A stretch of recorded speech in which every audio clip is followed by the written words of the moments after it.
Hello दोस्तों, welcome करता हूं मैं आपको आपके अपने यूट्यूब चैनल सिविल इंजीनियर एफबीएच में। तो दोस्तों, जो हमारी आज की वीडियो है इसमें हम सीपीएम कॉस्ट मॉडल के बारे में डिस्कस करेंगे। तो आपको मैंने पहले भी बताया है, जो हमारे पास सीपीएम है, क्रिटिकल पाथ मेथड, इसमें हम जो है कॉस्ट पे ज़्यादा एम्फेसिस लगाते हैं। मतलब कि हम कॉस्ट को मिनिमाइज करना चाहते हैं और टाइम की परवाह हम ज़्यादा नहीं करते हैं। तो CPM makes the cost estimate along with the time estimate and provides the schedule for completing the activities of the minimum cost। तो यहाँ पर क्या करते हैं, CPM में हम क्या करते हैं, एक तो कॉस्ट एस्टिमेट भी बनाते हैं और टाइम एस्टिमेट भी बनाते हैं, और फिर देखते हैं कि कौन सा जो हमारे पास है ऐसा टाइम है जिस पे हमें मिनिमम कॉस्ट मिलता है। तो उसी के अकॉर्डिंग जो है हम एक प्रोजेक्ट को कंप्लीट करते हैं। तो overall cost of the project can be reduced by reducing the duration of only critical activities in the project network.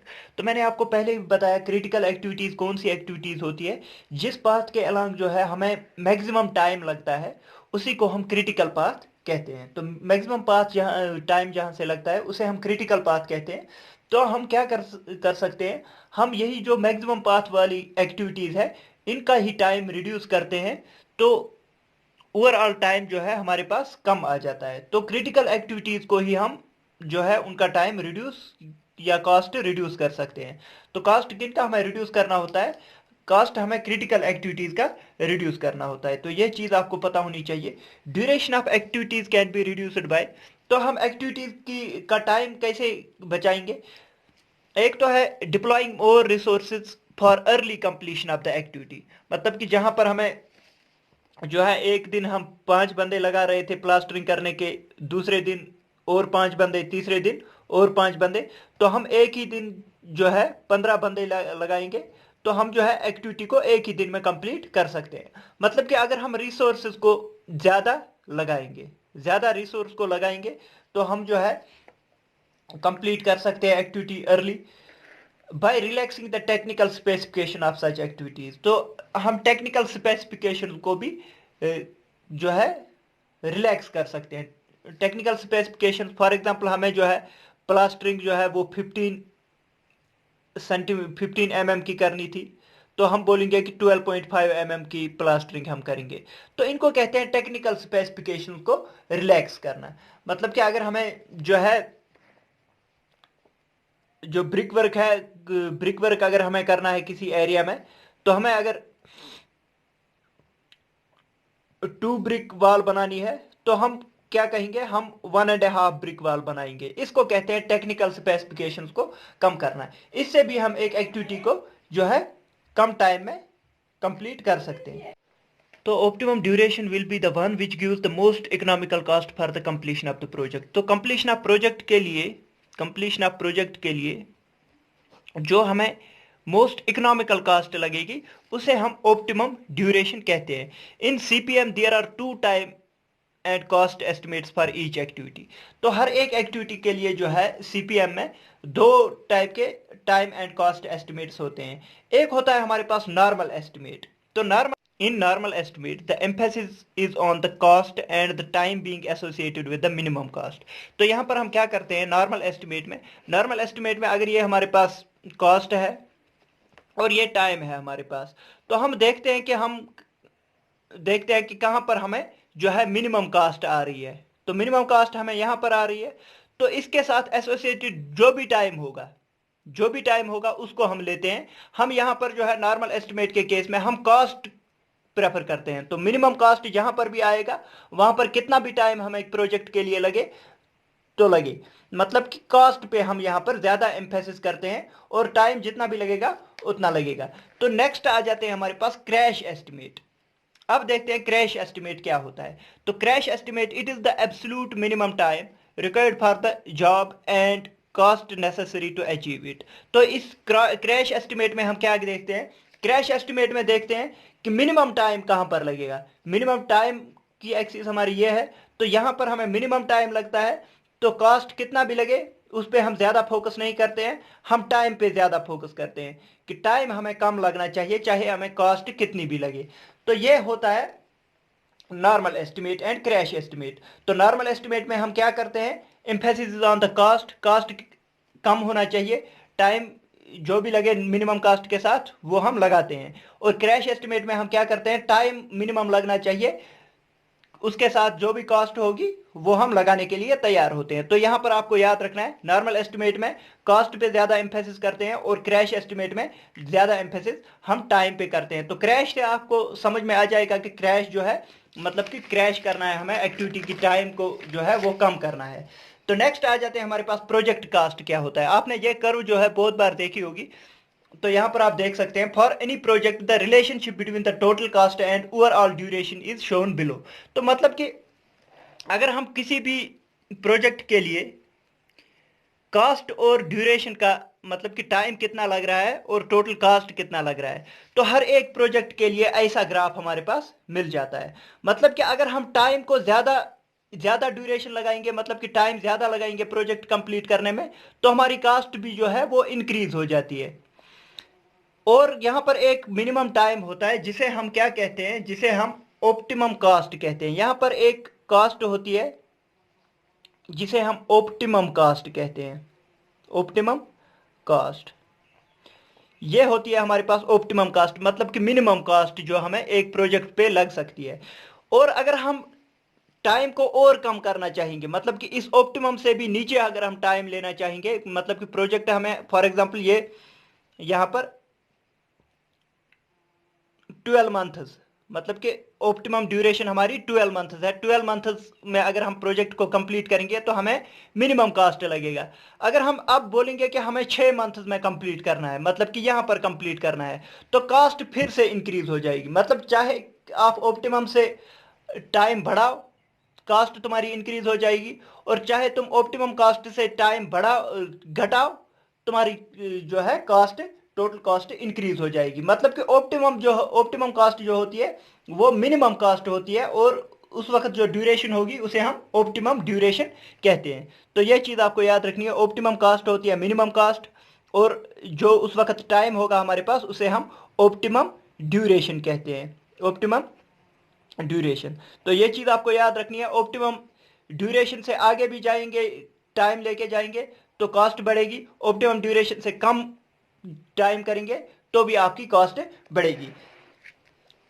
If the project goes इनडेफिनिटली, मतलब कि अगर प्रोजेक्ट बहुत ज्यादा टाइम खाएगा, द कॉस्ट विल इंक्रीज, तो कॉस्ट इंक्रीज हो जाएगी। If the project is एक्सपीडाइटेड, एक्सपीडाइटेड मतलब कि हम प्रोजेक्ट की ड्यूरेशन को कम करेंगे, तो प्रोजेक्ट कास्ट विल इंक्रीज, वहां पर भी प्रोजेक्ट कास्ट जो है इंक्रीज हो जाएगी। अगर आप ज्यादा कम जो है प्रोजेक्ट को ज्यादा कम टाइम में कंप्लीट करना चाहोगे, वहां पर भी आपकी जो है कॉस्ट बढ़ेगी।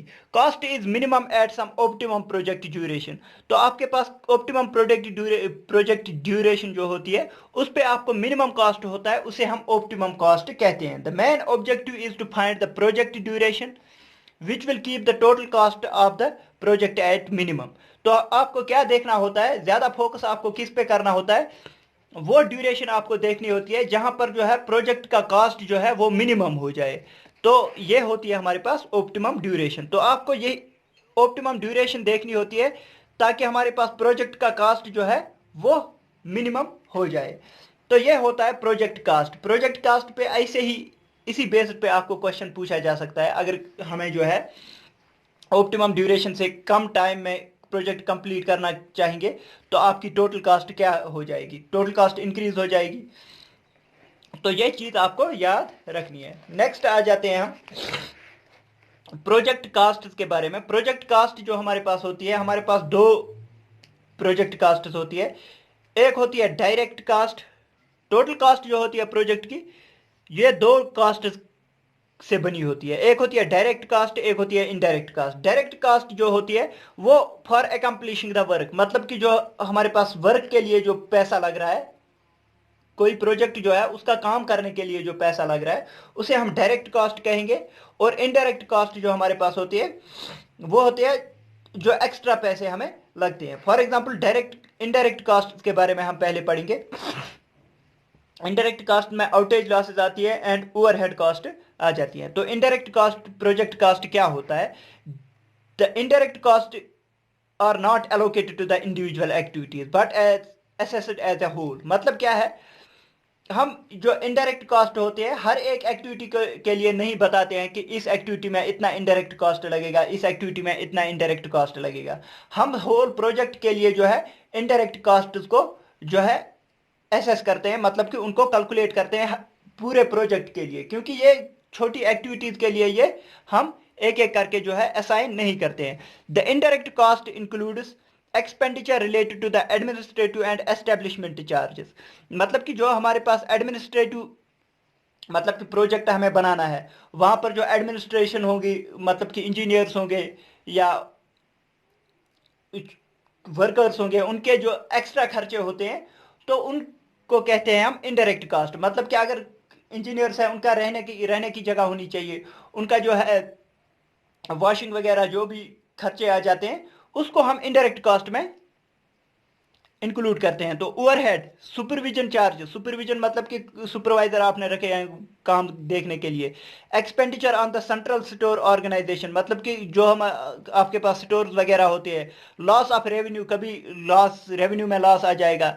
Loss of lost profit, profit में कमी आ जाएगी, या पेनल्टी आपको देनी पड़ेगी कहीं, मतलब कि आपने कुछ किसी प्रोजेक्ट कंप्लीट करते हुए किसी का जो है किसी इर्द गिर्द वाले बंदे का कुछ सामान तोड़ दिया, तो उस वक्त आपको पेनल्टी लगेगी। ये भी इनडायरेक्ट कॉस्ट में ही आ जाते हैं। Indirect cost rises with the duration increases. तो इनडायरेक्ट कॉस्ट जो होती है ये इंक्रीज होती है जब जब हमारी जो है टाइम ज्यादा लगेगा प्रोजेक्ट में, तो इनडायरेक्ट कॉस्ट हमारा जो है वो इंक्रीज हो जाता है। तो ये चीज आपको याद रखनी है, क्योंकि आपको जो है अगर प्रोजेक्ट की ड्यूरेशन इंक्रीज हो गई, तो आपको जो है ज्यादा टाइम लगेगा प्रोजेक्ट में। आपको जो वर्कर्स है उनके लिए रहने का इंतजाम करना पड़ेगा ज्यादा, और जो आपके पास इंजीनियर्स हैं उनका रहने का इंतजाम करना पड़ेगा। तो मतलब कि इनडायरेक्ट प्रोजेक्ट कॉस्ट जो है ये इंक्रीज होती है जब हमारी duration of the project increase हो जाती है। जितना टाइम ज्यादा लगेगा उतना जो है इनडायरेक्ट कॉस्ट इंक्रीज हो जाएंगी। For any project the relationship between indirect cost and project duration considering only overhead and supervision would be represented by a single straight line. अगर हम ओवरहेड एंड सुपरविजन चार्जेस को देखेंगे तो हमारे पास जो है ये एक स्ट्रेट लाइन आ जाती है। मतलब कि अगर हम ऐसे लिखेंगे, यहां पर आप देख सकते हैं ये इनडायरेक्ट कॉस्ट है, और ये हमारे पास जो है ड्यूरेशन है, टाइम ड्यूरेशन। तो अगर हम सुपरविजन, ओवरहेड एंड सुपरविजन देखेंगे तो ये एक स्ट्रेट लाइन आ जाती है। तो ये चीज आपको याद रखनी है, क्योंकि ड्यूरेशन के साथ जो है ये चीज इंक्रीज हो जाती है, इनडायरेक्ट कॉस्ट इंक्रीज हो जाती है। अगर आपको पास सुपरविजन चार्जेस है या फिर ओवरहेड चार्जेस है, तो ये चीज जो है इंक्रीज हो जाती है विद टाइम। नेक्स्ट आ जाते हैं, but when there is the loss of profit due to the inability to meet the demand due to some penalty delay in the cost and added to the overhead producing curve, the losses are called as outage losses। तो ये जो outage losses होते हैं ये होते हैं loss of profit. आपकी profit जो है वो लॉस में चली गई, मतलब कि प्रॉफिट आपका डिक्रीज हुआ, और आपके पास कोई पेनल्टी लग गई, मतलब कि आपने कोई प्रोजेक्ट जो है विद इन ड्यूरेशन कंप्लीट नहीं किया, तो आपके ऊपर पेनल्टी लगा दी। जो जिसने आपको प्रोजेक्ट दिया है उसने पेनल्टी लगा दी कि आपने बोला था 15 दिन में कंप्लीट हो जाएगा, तो 20 दिन हो गए तो आप पेनल्टी दे दो। Delay cost is added to the overhead producing the curve. तो यहां पर जो है अगर ये लॉस ऑफ प्रॉफिट वगैरह जो है ना, ये पेनल्टी वगैरह, तो इनका जो है ये कर्व बनाते हैं। तो ये लॉस ऑफ प्रॉफिट ये वगैरह जो है ये कर्व बनाते हैं हमारे पास। तो आपको ये पूछा जा सकता है कि सुपरविजन चार्जेस या फिर ओवरहेड कास्ट जो है वो स्ट्रेट लाइन आती है, और जो एक्स्ट्रा चार्जेस है पेनल्टी वगैरह उनका कर्व जो है वो कर्वड आ जाती है, वो स्ट्रेट लाइन नहीं होती है। तो इनडायरेक्ट कास्ट हमेशा आपको पता होना चाहिए, इनडायरेक्ट कास्ट इंक्रीज होती है। तो यहां पर मैं आपको जो है ग्राफ से दिखाने की कोशिश करूंगा। Total indirect cost curve will be 10 curved. जो टोटल इनडायरेक्ट कास्ट कर्व होती है वो कर्वड होती है, क्योंकि ओवरहेड कॉस्ट तो स्ट्रेट लाइन होगी, और आउटेज लॉसेस जो है हमारे पास पेनल्टी वगैरह उनका जो है वो कर्वड आ जाएगा। तो टोटल जो है इनडायरेक्ट कॉस्ट वो कर्वड आ जाएगी, क्योंकि टोटल इनडायरेक्ट कॉस्ट यहां पर आ जाएगी। ये टोटल इनडायरेक्ट कॉस्ट जो है वो कर्वड होती है। तो ये चीज आपको याद रखनी है, इनडायरेक्ट कॉस्ट टाइम के साथ इंक्रीज होती है, ओवरहेड जो है वो स्ट्रेट लाइन आ जाती है, और आउटेज लॉसेस जो है वो कर्वड आ जाती है। इसीलिए टोटल इनडायरेक्ट कॉस्ट कर्व जो होती है वो कर्वड आ जाती है। ये चीज आपको पता होनी चाहिए। नेक्स्ट आ जाते हैं हमारे पास direct project cost. Direct cost क्या होती है? It is the expenditure that is identified with the execution of the activities of the project like material cost, labor cost, equipment cost. तो यहां पर क्या होता है, जो आपको एक्चुअल में किसी एक्टिविटी को करने के लिए जो पैसा लगता है उसे हम डायरेक्ट प्रोजेक्ट कॉस्ट कहते हैं। फॉर एग्जांपल आपको मटेरियल लग रहा है तो वो डायरेक्ट कॉस्ट है, लेबर लग रहा है वो डायरेक्ट कॉस्ट है, इक्विपमेंट लग रहा है वो डायरेक्ट कॉस्ट है। मैंने आपको लेबर को रहने की जगह जो है ना, लेबर को रहने की जगह जो है वो इनडायरेक्ट में आ जाएगा, लेकिन लेबर को जो पैसा देना है, दिहाड़ी देनी है काम करने की, वो जो है डायरेक्ट कॉस्ट में आ जाएगा। ये चीज आपको पता होनी चाहिए। Direct cost decreases with the increase in time. तो डायरेक्ट कॉस्ट जो है वो डिक्रीज हो जाती है विद इंक्रीज इन टाइम, क्योंकि टाइम इंक्रीज हो जाएगा तो आपको जो है इक्विपमेंट जो है वो कम लाने पड़ेंगे, लेबर कॉस्ट आपका कम हो जाएगा, कम लेबर लेके आने पड़ेंगे जब आपका ड्यूरेशन इंक्रीज हो जाएगा। तो direct cost is further analysed in two forms. तो हमारे पास डायरेक्ट कॉस्ट जो होती है वो दो फॉर्म्स की होती है, एक होती है नॉर्मल कॉस्ट, एक होती है crash cost. The cost of the activity corresponding to the normal completion duration, मतलब कि अगर हम नॉर्मल ड्यूरेशन पे एक एक्टिविटी को कंप्लीट करते हैं उसे हम नॉर्मल कॉस्ट कहते हैं। एक होती है हमारे पास crash cost, the cost of the activity corresponding to crash duration. अगर क्रैश ड्यूरेशन में हम एक एक्टिविटी को कंप्लीट कर रहे हैं तो इसे हम क्रैश कॉस्ट कहते हैं। इसी के साथ आ जाता है नॉर्मल टाइम। नॉर्मल टाइम होता है नॉर्मल कॉस्ट पे जो टाइम लगेगा उसे हम नॉर्मल टाइम कहेंगे। Standard time that an estimator would allow for an activity, जो एक्टिविटी के लिए स्टैंडर्ड टाइम एक एस्टिमेटर बोलेगा एक्टिविटी इतने दिन में कंप्लीट होनी चाहिए, तो उसे हम नॉर्मल कॉस्ट कहते हैं। और क्रैश टाइम किसे कहते हैं? Minimum time in which an activity can be completed with deployment of additional resources. मतलब कि अगर हम एडिशनल रिसोर्सेज लगाएंगे किसी एक्टिविटी पे तो हम एक एक्टिविटी को कम दिनों में कंप्लीट कर सकते हैं। तो क्रैश कॉस्ट जो है वो एसोसिएटेड होता है क्रैश टाइम के साथ। मतलब कि अगर हम किसी एक्टिविटी को कम दिनों में जो है करना चाहते हैं तो उसे हम क्रैश टाइम कहेंगे। तो वहां पर डिप्लॉयमेंट ऑफ एडिशनल रिसोर्सेज, हमें रिसोर्सेज जो है वो और लगाने पड़ेंगे। तो नेक्स्ट आ जाते हैं हमारे पास कॉस्ट स्लोप आ जाता है। इसी के बेस पे जो आपने पढ़ा अभी normal cost, crash cost and normal time और क्रैश टाइम, तो उसके बेस पे हम कॉस्ट स्लोप निकालते हैं। तो कॉस्ट स्लोप आप देख सकते हैं यहां पर आप डायरेक्ट कॉस्ट और ड्यूरेशन जो है इसके बीच में हमने ग्राफ लगाया है। तो मैंने आपको पहले ही बताया था जो डायरेक्ट कॉस्ट होता है वो टाइम के साथ डिक्रीज होता है। तो ये डायरेक्ट कॉस्ट कर्व है, डायरेक्ट कॉस्ट कर्व। तो डायरेक्ट कॉस्ट जो है वो टाइम के साथ डिक्रीज होता है। तो यहां पर आप देख सकते हैं हमने यहां से स्टार्ट किया और यहां तक आ गए। तो यहां पर जो है ड्यूरेशन कम होगी, इसे क्रैश टाइम हम कहेंगे, और क्रैश कॉस्ट इसके साथ जो एसोसिएटेड कॉस्ट होगी वो हम क्रैश कॉस्ट कहेंगे। तो crash cost with crash duration, and यहां पर जो है कॉस्ट ज्यादा लगेगी नॉर्मल कॉस्ट, और ड्यूरेशन जो होगी इसे हम नॉर्मल ड्यूरेशन कहेंगे। तो आपके पास कॉस्ट स्लोप निकालना होता है, वो होता है change in cost divide by change in time. तो यहां पर हम देख सकते हैं ये होता है हमारे पास normal cost minus crash cost upon normal crash time minus normal time. तो ये आपको देखना है, मतलब कि आप ऐसे भी लिख सकते हैं, पॉजिटिव वैल्यू आनी चाहिए। क्रैश कॉस्ट हमारे पास ज्यादा होगी, crash cost minus normal cost, crash cost minus normal cost upon normal time minus crash time, normal time minus crash time. तो ये चीज आपको कॉस्ट स्लोप का फार्मूला आपको बहुत बार पूछा गया है। कॉस्ट स्लोप का फार्मूला जो होता है वो होता है crash cost minus normal cost, crash cost minus normal cost, और crash time minus normal time minus crash time. तो ये चीज आपको याद रखनी है कि कॉस्ट स्लोप किसके इक्वल होता है। तो नेक्स्ट आ जाते हैं हम, अगर हमें टोटल प्रोजेक्ट कॉस्ट जो है वो निकालना है तो उसके लिए हम क्या करते हैं। तो प्रोजेक्ट कॉस्ट निकालने के लिए हम क्या करते हैं, हम ग्राफ एक ड्रा करते हैं। तो ग्राफ ड्रा करने के लिए हम क्या करेंगे, एक तो हमारे पास इनडायरेक्ट कॉस्ट होती है। इनडायरेक्ट कॉस्ट मैंने आपको बताया, इनडायरेक्ट कॉस्ट जो होती है वो टाइम के साथ इंक्रीज होती है, तो ये इनडायरेक्ट कॉस्ट कर्व है। ऐसे ही डायरेक्ट कॉस्ट मैंने आपको बताया, डायरेक्ट कॉस्ट जो है वो टाइम के साथ डिक्रीज हो जाती है। ये डायरेक्ट कॉस्ट कर्व है, डायरेक्ट कॉस्ट। और ये इनडायरेक्ट कॉस्ट, इनडायरेक्ट कॉस्ट जो है मैंने आपको बताया वो टाइम के साथ जो है इंक्रीज हो जाती है, और डायरेक्ट कॉस्ट कर्व जो है वो टाइम के साथ डिक्रीज हो जाती है। जब हम इन दो को कंबाइन करके एक ग्राफ डालते हैं टोटल कॉस्ट के लिए, टोटल कॉस्ट के लिए हमारे पास जो है एक ग्राफ बन के आ जाता है। जब हम इनको जो एनालाइज करते हैं तो फिर हमारे पास टोटल कॉस्ट कर्व कुछ ऐसे आ जाती है। टोटल कॉस्ट, ये है टोटल कॉस्ट। तो टोटल कॉस्ट में हम देखते हैं कि ऑप्टिमम ड्यूरेशन हमारी कहाँ आ जाएगी, मतलब कि मिनिमम टाइम हमें कहाँ लगता है या मिनिमम कॉस्ट हमें कहाँ लगता है। तो ये आ जाती है हमारे पास ऑप्टिमम ड्यूरेशन, और ये आ जाएगा हमारे पास ऑप्टिमम कॉस्ट, ऑप्टिमम कॉस्ट।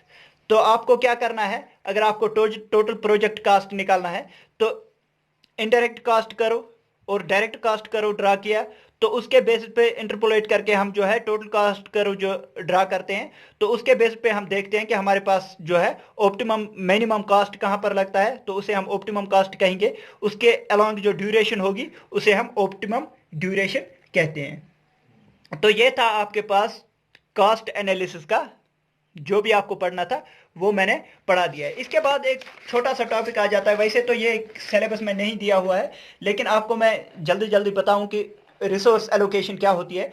तो रिसोर्स एलोकेशन क्या होती है, मतलब कि हम किस एक्टिविटी के लिए कितना रिसोर्स देंगे उसे हम रिसोर्स एलोकेशन कहते हैं। Resource is a physical variable such as man, material, space, money required for the completion of the activity, jobs and the projects. मतलब कि रिसोर्स होता है कि चाहे आप मैन को भी रिसोर्स कहते हैं, मटेरियल को भी, मशीन, स्पेस, मनी, इन सब को हम रिसोर्स कहते हैं। तो resource allocation means the resource which is required for an activity in which quantity. मतलब कि रिसोर्स एलोकेशन जो है इसमें हम क्या डिसाइड करते हैं कि किस एक्टिविटी के लिए हमें कितना रिसोर्स चाहिए है। मतलब कि किसी एक्टिविटी के लिए हमें 10 बंदे चाहिए और मटेरियल कितना चाहिए, इसमें हम ये देखते हैं। Allocation of resources analysed with the help of the graph known as histogram और सोर्स यूजेज प्रोफाइल।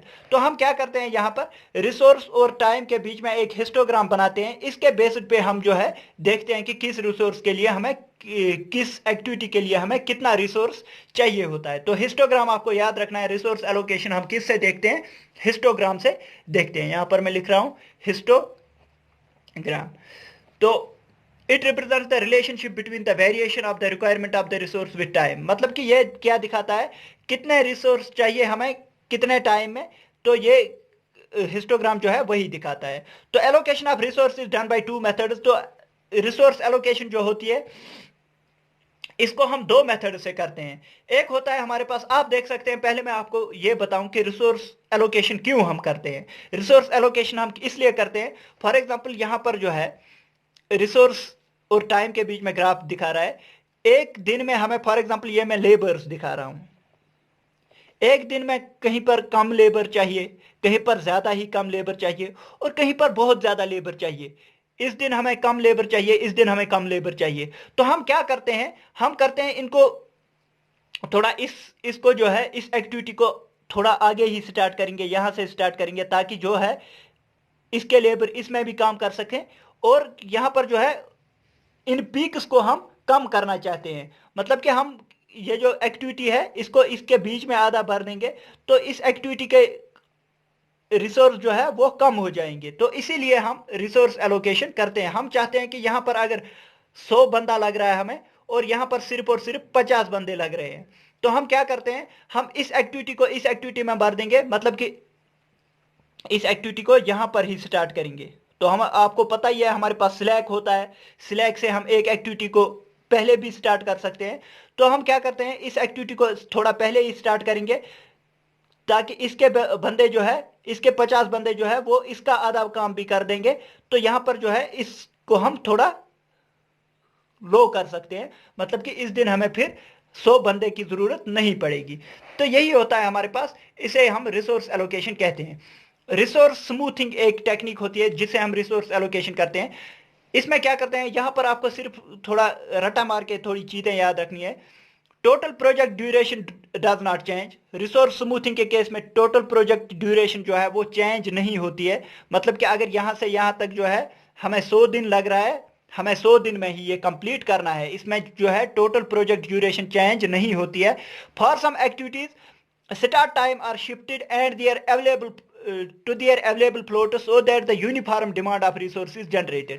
जो मैं यहाँ कह रहा था, मतलब कि इस एक्टिविटी के लिए इस एक्टिविटी को थोड़ा पहले ही स्टार्ट करेंगे ताकि इसके बंदे जो है थोड़ा काम इसमें भी कर लेंगे, तो इसको हम थोड़ा स्मूथ कर सकते हैं। मतलब कि जो भी फ्लोट्स हमारे पास अवेलेबल है, किसी एक्टिविटी को थोड़ा पहले स्टार्ट कर सकते हैं, किसी एक्टिविटी को थोड़ा बाद में स्टार्ट कर सकते हैं। तो इससे हमें जो है यूनिफॉर्म डिमांड ऑफ रिसोर्स लगेगी। मतलब कि यहां पर अगर इस एक्टिविटी को फॉर एग्जांपल मैं दिखाऊं, इस एक्टिविटी को थोड़ा यहां पर अगर हमारे पास फ्लोट अवेलेबल है, यहां से ही स्टार्ट करेंगे और यहां तक लेके जाएंगे, तो इसमें जो है फिर हमारे पास रिसोर्स जो है वो ऐसे चाहिए होंगे। मतलब कि हमें इतने बंदे नहीं चाहिए। अगर यहां पर 200 बंदे चाहिए हैं तो हमें जो है 160 बंदे ही चाहिए होंगे अगर हम यहां से स्टार्ट करेंगे इस यहां तक।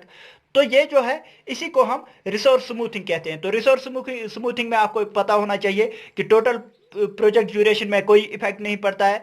तो हम स्टार्ट टाइम एक्टिविटीज का, जो छोटी छोटी एक्टिविटीज है उनका स्टार्ट टाइम जो है आगे पीछे कर सकते हैं with available floats. Resource are considered unlimited and there is no change in the activity duration. Activity duration में कोई चेंज नहीं होती है और रिसोर्स आर कंसिडर्ड अनलिमिटेड। यहां पर हम रिसोर्सेज को क्या करते हैं, अनलिमिटेड कर देते हैं। मतलब कि सोचते हैं कि रिसोर्स हमारे पास अनलिमिटेड अवेलेबल है। तो यह चीज आपको याद रखनी है रिसोर्स स्मूथिंग के केस में क्या क्या चीजें होती है। नेक्स्ट आ जाते हैं हमारे पास resource levelling. In this method, activities are so rescheduled that the maximum resource requirement does not cross the limit of available resource।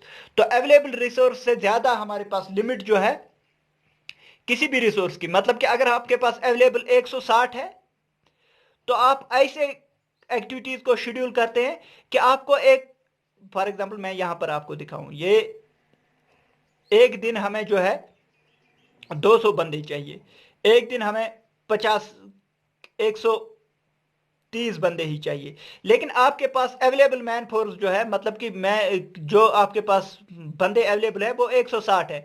तो आप इस एक्टिविटी को ऐसे चेंज करते हैं कि इसकी डिमांड जो है वो 160 से ज्यादा नहीं होनी चाहिए। मतलब कि किसी दिन हमें 160 से ज्यादा बंदे नहीं चाहिए अवेलेबल करने चाहिए होंगे। मतलब कि हमें सिर्फ और सिर्फ 160 जो अपर लिमिट है इसको क्रॉस नहीं करना है। ऐसे हमें इन एक्टिविटीज को शेड्यूल करना है जिनमें हमें 160 से ज्यादा बंदे लगते हैं। तो रिसोर्स आर कंसिडर्ड लिमिटेड। यहां पर हम रिसोर्स को लिमिटेड कंसिडर करते हैं क्योंकि हमने 160 जो है वो अपर लिमिट मानी हुई है। Changes are made in activity duration as per the availability of the resources. Activity को हम ऐसे चेंज करते हैं जैसे हमारे पास अवेलेबिलिटी ऑफ रिसोर्स है। अवेलेबिलिटी ऑफ रिसोर्स के बेसिस पे हम जो है चेंज करते हैं किसमें, ड्यूरेशन में, एक्टिविटीज के ड्यूरेशन में। तो ये चीज आपको याद रखनी है रिसोर्स लेवलिंग और रिसोर्स स्मूथिंग में क्या क्या चीजें होती है। तो दोस्तों अगर आपको वीडियो पसंद आई, वीडियो को लाइक कीजिए, शेयर कीजिए अपने दोस्तों के साथ और सब्सक्राइब कीजिए हमारे चैनल सिविल इंजीनियर FBH को। थैंक यू दोस्तों, thank you for watching the video.